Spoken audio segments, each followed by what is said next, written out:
خب تو الان چی میخوای از من؟ بیدار شدی؟ میخوام یه موادی بزنی به موام که بیاد چپ پا، که اگه من باب آندی از موام بیاد بالا. تازه جفتشونم بلنده.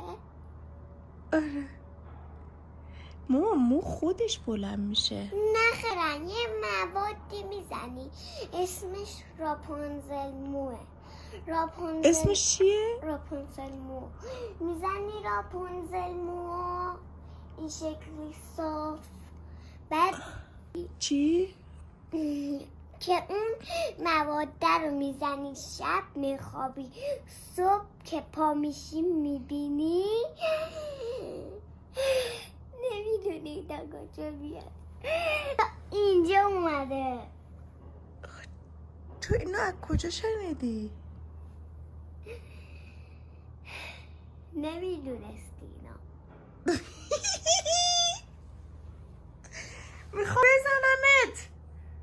نمک.